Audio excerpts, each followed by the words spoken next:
Hey there, welcome back. Thanks for joining me. We made it. We made it to Jackson Hole. Oh my gosh. We've been here for a week. I have so much to share with you. But we'll do that when I'm back by the fire. I just wanted you to see. This is my walk today. Behind me, that is actually the Grand Tetons. But you cannot see it because of all the clouds today. First cloudy day. It's been beautiful every day. And this is beautiful too, of course. I think it just reminds me, kind of like we always talk about, right? For right here, right now, I'm okay. Let's focus on what's in front of you. So, I might not be able to see the mountains, but I am in a gorgeous, gorgeous place. Okay, I'll chat with you in a little bit. Like I said, back by the fire.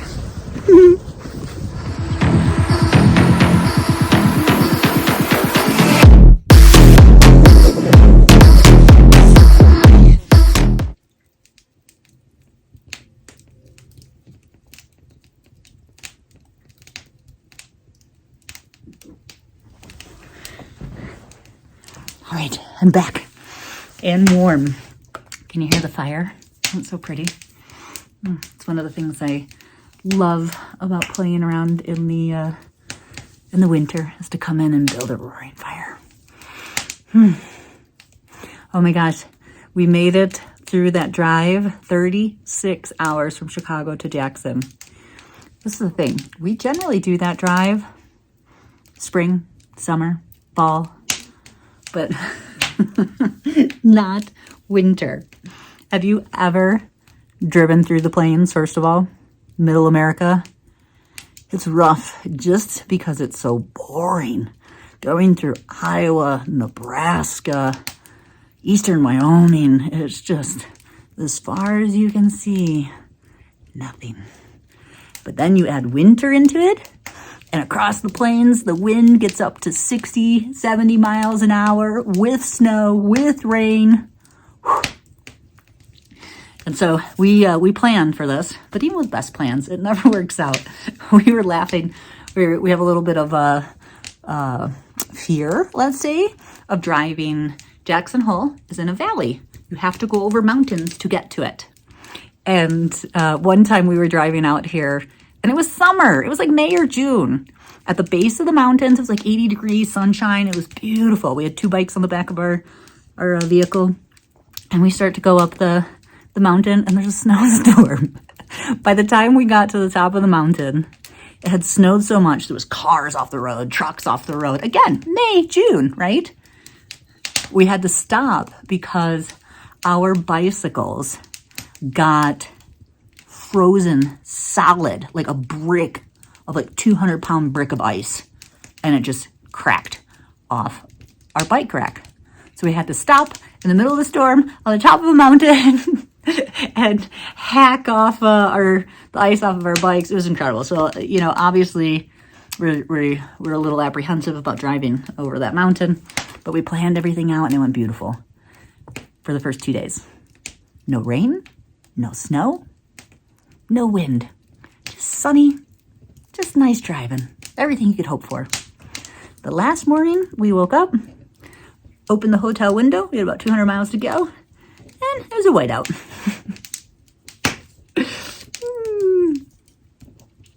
It was definitely you were managing your anxiety over that mountain, because we ended up, I think the last 80 miles was you couldn't see the car in front of you. It was insane. But we have a beast of a Land Rover Defender. It was one of our cancer purchases. Whatever. Beast made it up over those mountains. It was great. You know, one of the things that we realized when we were driving, that just, I don't think we just thought about it, but you know, we have come out here in the spring and the summer and the fall. Shared that with you. It's amazing. It's so much fun. But we realized this was actually the first winter that we have come out to Jackson Hole, to our place, since I was diagnosed. It just didn't hit us before, and I think that there's so many emotions that go with that, right? I mean, honestly, there's so many emotions coming out here. It was like a rolling vehicle of emotions.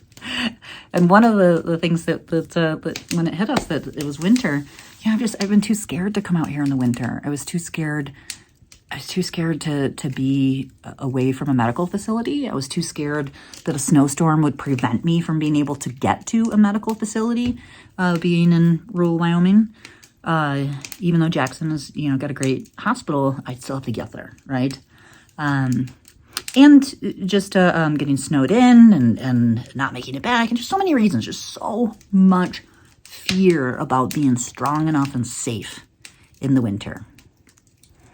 So I think when we realized that, it was one of the high points of the roller coaster of emotion rides, because we realized like how cool that I am willing to come out here and take that chance. I feel strong enough that that's not one of my concerns. I don't feel like I'm going to be having an emergency in the middle of the night or the middle of the day that needs to be addressed. And we've talked about so much building up my muscles and my stamina and being able to go out and actually play in the winter, which has happened this week. It was really awesome. We went snowmobiling for the first time for the first time in my wife's life ever, because my wife is Canadian and she's one of those eco-Canadians, right? So she does, she's so principled, does very much thinking about, our impact on nature and all of that. And it's wonderful. And she makes me be a good human. She does. I appreciate it. But, at the bottom of my heart, I'm just an ugly American that likes to fuck shit up. And to go snowmobiling in the middle of Yellowstone, wow, dream come true. I've never been able to convince her to do it with me before, or to really, agree to me doing it guilt-free. But I used the cancer card on this one. Hey, baby, bucket list, let's do it. We had so much fun. It was so amazing being in the backwoods, and in grizzly country. It's part of where we don't go a lot because it's like high density grizzly, so they're still sleeping a little bit. So we've already, my wife's gone skiing. This is, again, it's the first winter that we've been out here, and I was worried about my health and my feeling comfortable being here in the middle of the winter. But also one of the reasons that we haven't come out is because my wife had that bad knee, and then she got it fixed, and then we had to wait till she got strong enough, because neither one of us was strong enough to go snowshoeing or cross-country skiing or bombing down a mountain, which my wife has been doing every day since we got here. That one's going to make me cry, because, I think one of the things that we don't talk about a lot, because it makes me very sad, is, everything that my wife has had to give up or put on the back burner or not be able to do for herself. It's one of the things that I think that we don't talk about with caretakers, right? Caretakers, nobody asks them how they're doing. First question they get asked is, with my wife, how's Nicole? How's she doing?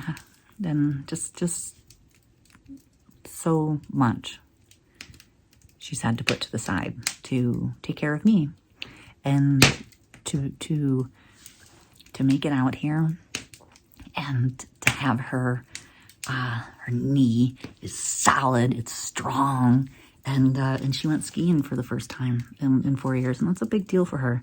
She loves skiing as much as I love biking, so yeah, it's that's been awesome. And we went snowshoeing. We went snowshoeing in Teton National Park in the forest. Again, awesome, filled with a lot of emotions. It's scary. I don't know if I'm making the right choice. I feel strong enough, but there's a lot of snow out here. I don't know if you've been watching the news, but Jackson, since we've been out here, we've gotten like 3 more feet. It's insane. Snow's like 12 feet high at this point. It's beautiful. But is it a good decision to go snowshoeing? I don't know. I feel good. We feel good. But there's a lot of anxiety, right? Like, am I going to get out into the middle of the woods and then I've lost the energy and I can't make it back? Is my wife going to have to try to carry me? Like, there's just so much. So with all of these things that we're doing, it's like working through like fear and anxiety that in addition. But then we come out the other side. Like today we went for a beautiful walk along the Snake River. And you saw a little bit of the base of the mountains. And it was just lovely. Even though when I got home, my muscles, like if I move my feet, wow, my shins. I'm using muscles right now because I'm like playing in snow, snowshoeing, cross-country skiing, just going for walks, you know. There's a lot of stability that you need and a lot of muscles that even as much as I try to push myself and all the things that I've been doing this past year to regain my body, I'm finding more muscles this week that I haven't been able to use. Oh, yeah. So we're here for 2 more weeks, and yeah, I think my wife and I are both just starting to relax a little bit. Which is so true because every day we've been pushing ourselves. Let's go snowmobiling. Let's go snowshoeing. Let's go this until yesterday when both of us like hit a wall and we were like, we're gonna be here for 2 more weeks. We can do this. Chill. So I'm gonna spend tonight sitting by the fire, drawing, listening to some music, and hanging out with my wife. And I think that alone, if that's all we did the entire time we were here, I'd be so happy. But it's not going to be the only thing. I have so many more things that I plan to do. I'll take lots of pictures for you. For now, I got a lot to show you. Okay? Don't go anywhere. Thanks for coming to hang out with me. Thanks for checking in on me. I'll talk to you soon.